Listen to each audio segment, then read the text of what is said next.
I really want to know, Tibbs, what would you have said if you called me and Chad Johnson picked up the phone, or Chad Ochocinco picked up the phone and talked about, yeah, Tibbs, man, if you need one, I can suit up tomorrow. What, like, I really want to know what your What reaction you would be. think? Do you think he could play? No, Hell no. no. Okay. He told Josh and Jalen both he'd beat them 1-on-1. He said he could beat you guys. Yeah, but also, you said the same He's thing. He's like, back very. in my day, I would have did this. I would like, all y'all are the same way. No, no. You think you? Let me ask you a question. You think you could beat your father? I've been when I was 16 years old. No, no, not your father in his Tibbs, prime. Tibbs, You be same be age. unbiased right now. I know you love that man, but listen, him in his prime versus me in my prime. You're taking my father. No, I'm saying he was you, except without the jump shot. Answer If he the had the jump question. shot, he would have been Answer you. the question. I'll probably take you, but just by a nudge, not much. Let me text Leon. Yeah. He's good. He- Tibbs is good. No, Tibbs is good. he better defender. Yeah, he probably. He had to do something. He couldn't shoot. He got better to do something else. This episode is brought to you by Whoop. Whoop is a 24/7 health and fitness wearable that tracks your daily activity like other wearables. But where it really shines is in its detailed breakdowns of your sleep, recovery, stress, and more to help provide you with personalized insights and feedback on your health. I've been wearing Whoop for the last 4 years, and it's really helped me understand my recovery and sleep and make sure I'm prepared for when I need to be at my absolute best. It's not just for professional athletes, though. I've also been wearing Whoop for about 3 or 4 years, and it really helps me stay on top of my health, get a deeper insight into my sleep. It's the first thing I check every morning. It gives you a recovery score based on your sleep and your body's vitals, and it acts as your daily guide for how much you should push yourself in your workouts. Ooh, I was 93% recovered. Mine was a 55. Dang. But see, that's because I'm pushing my body these days, and you're resting your body. Throughout the day, Whoop tracks every heartbeat and keeps you updated on the exertion and stress you're putting on your body. Then each night, Whoop will give you a suggested bedtime based on your day and how recovered you'd like to be the following day. Whoop can help track it all to show you the positives and negatives of your lifestyle. Want to try for yourself? Try Whoop for 1 month free on us and get your health journey started. The hell starts with these? Oh my lord! Oh yeah, Rick was out there putting in work. Rick Brunson highlights. Hey, wow! Oh yeah, he's talking his talk too. Yeah, Rick. Is that a jump stop? That was a jump stop. Oh, yeah. That was a jump stop. He had that back in the day. Hey, Trey Ball. Wow. Yeah, Rick. Excuse me. That's awesome. talking. That's Okay. awesome. Yeah, he talking his talk too. Where was this? Where is this? Australia? Australia. It's Australia. The way That's that the cool. lane is shaped This is is probably crazy. when I was. This is probably when I was born because he was. He wasn't there when I was born. I don't think I told the world that. Who did he play? Who did he play for the 36ers? Adelaide 36ers. Are all the lanes shaped that way overseas, or is it just Australia? Or No, FIBA. All FIBA used to be like that. Yeah. Interesting. It's still. All FIBA used to be. No, they changed it. No, they changed have they have the international lane though. I don't think Right? so. I mean, last summer it was straight. It was a regular Straight NBA. rectangle. Yeah.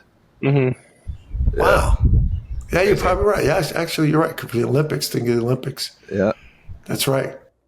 You know what's funny about your parents? You talk about your parents. Both of your parents, most parents ask for like they want things, from the program. Both of your parents were the opposite. Remember, Josh, when we have cookouts at my house, your dad would come up and do the cooking. Your dad would He'd cook? grill. Yeah. He'd grill because he's a chef, and he was awesome. But he'd grill at our house. He'd be out there sweating, cooking up his shrimp on the barbecue and everything. And then Jalen, your dad, I had to ask him not to work you out. Remember when we'd practice and then he'd come in and take you later at night and you guys would come back and work out again after practice. I remember I had to call you guys in and be like, yo, either he does his shooting drills with us in the day or you at night, but I can't have him doing both. We're going to kill him. We're going to kill this kid. And then he gave in. We still did it. We still did it. Did you really? See, that's another thing I didn't know. No, for sure. Like I would rather you be like, hey, you're in the gym too much. You gotta relax. Versus being like, yo, like you're not putting in enough work. That was never. That was never a concern. Yeah, that was never like a thing. But like for me mentally, sometimes I just need to go get a nice workout in. Like it was just like, it's like that was my mental peace. Like night before games, like I go in and shoot here. Like I go shoot after practice. I may not shoot in that morning or do something light in the morning, but I'm gonna come back and shoot night before. So you're saying Coach Wright's workouts weren't hard enough, or so I literally just said now. I literally said I still do it now. It's cool. All right, dog. But remember, we used to someone was doing the work in. Someone was doing them. Someone can actually shoot on this call. Let's talk about this. That's not my role, brother. Yes, it is, man. Yes, it is. Coach, I'm a 4-man. I'm a power forward. You should be a great screener, shooter. Roller, short pocket. You should be a great shooter, man. You should be. That should be your summer this summer. You're so close to being a great shooter. You're so close. Yeah. Come on, man. Yeah, JJ. Come on, this summer. I will. Well, I'll tell you this: when I can't run around like an idiot as much, then I like you. You'll be like, you're going to see me at like 38, 39, 40. There's always an answer to everything. You can't just be like, all right, you're right. There's always an answer. Right. Nah, hey, I'm on the back half of my career now, so I'm out here just vibing. I'm here. I'm just, hoping Jalen scores 40 a game, and I'll just go get a couple rebounds and pass on the ball. The high top forces.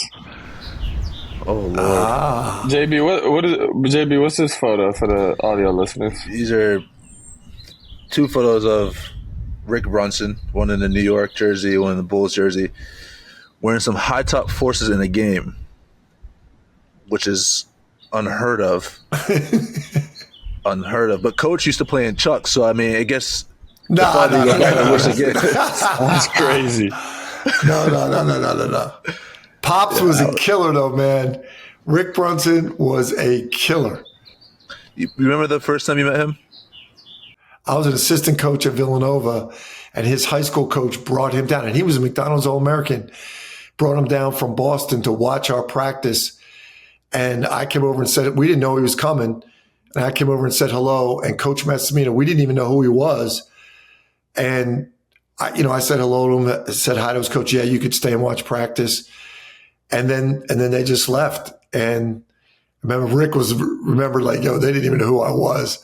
And he went to Temple. So when I called Rick to recruit Jalen, Rick said, all right, you screwed up recruiting me. Don't screw this one up. And I was like, all right, I got you on this one, man. And we did. We screwed that up, man. He killed us when he was at Temple.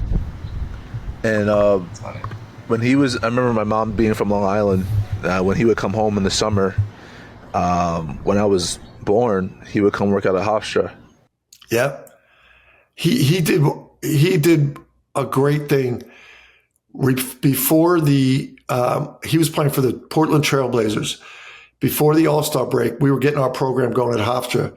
We had like a 7:30 in the morning practice.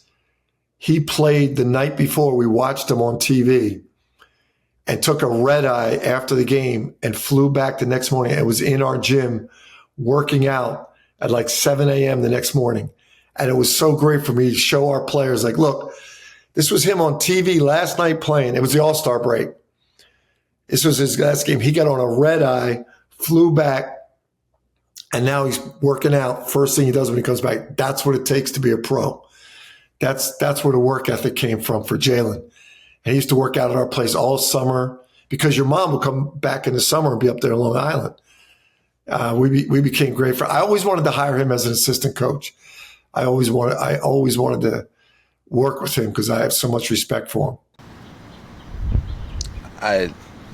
no comment on that. Not when I had you, though. That I wasn't Thank going to do. God. Perfect. Thank you. I can say this Wow. at Villanova. He was a good student at Villanova. Yeah, man, I got my paper. Thank God. I never had to worry about that. Arlie should be on him. Arlie should be on him if he wasn't. But thank God. Never had to worry about that, both of you. Which, Jalen, that reminds me of one of the great meetings I ever had with a player and a family was after your sophomore year. I had you and your mom and dad come in, and I had a meeting, and I said, look, I think he's ready. He's ready to go to the NBA. And if you guys want to do it, I support it. I thought he needed to get a little better defensively, need to get a little stronger. And he did it this year. He's proven it. And I think he's good to go. And your mom's like, is that all you had to say? I said, yes. She said, well, he's not leaving until he gets his degree. And his dad said, and he's not good enough yet. And I was like, is that it? Is this meeting over? They're both like, yep, this meeting's over. I'm like, good for me. Let's go.